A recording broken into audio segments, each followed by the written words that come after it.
What's up guys, CJ here and welcome back to another all-new Hybrid Network movie review, this time for Disney and Pixar's The Incredibles 2, the long-awaited and much-anticipated follow-up to 2004's The Incredibles. This is going to be a spoiler-free review, so in case you're worried about that, don't be, but first and foremost, a straight-to-the-point Cliff Notes summary-style review for you here if you don't care about the finer points that we'll go into later. Right down to the nitty-gritty, the question on everyone's minds. Does Incredibles 2, a movie that's 14 years in the making, live up to the hype and do justice to its predecessor? A movie that some people, myself included, consider to be one of the best superhero movies of all time. In a word, absolutely.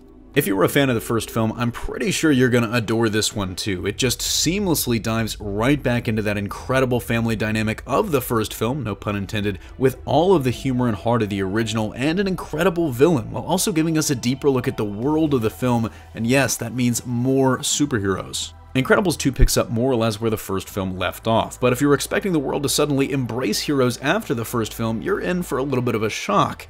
It hasn't, but the Parr family's fortunes take a turn for the better when wealthy businessman Winston Dever steps into the picture.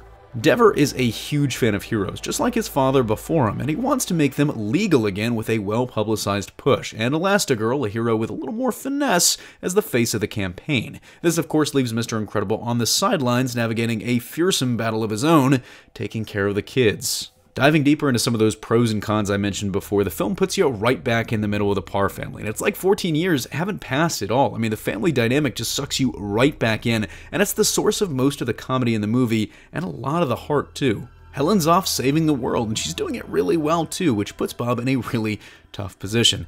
He's jealous, but he throws himself into taking care of the kids with some hilarious consequences. But at the center of it all, maybe the best thing about the movie is Jack. I mean, as we saw at the end of last film, Jack has powers, and he has a lot of powers, and that's a major headache for a severely outmatched Bob, and it results in several of the movie's best sequences, including one with a returning fan favorite that is sure to make a lot of you very happy. The villain of the movie is also incredibly well done, and this might be blasphemous, but I honestly prefer Screenslaver to Syndrome. There's just levels of depth to this character and a twist reveal that some of you might see coming from a mile away, but it doesn't actually spoil any of the richness of the character for me.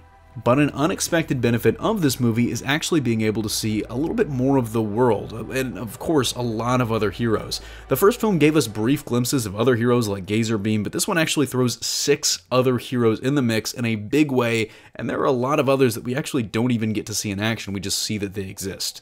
The movie does have some downbeats if you're worrying about me being overly positive, but to be honest, they're all pretty nitpicky. I mean, the dialogue doesn't always land, you know, some lines are delivered to avoid plot holes and they come off as a little bit forced. A few of the characters feel underdeveloped, but honestly, again, to put it simply, this movie is just a great time. If you were a fan of the first Incredibles as a kid, which I was, I was 10 when it came out, then you'll probably enjoy Incredibles 2 now. I mean, some of you may have kids of your own now, and I promise you, they're probably going to enjoy this film too.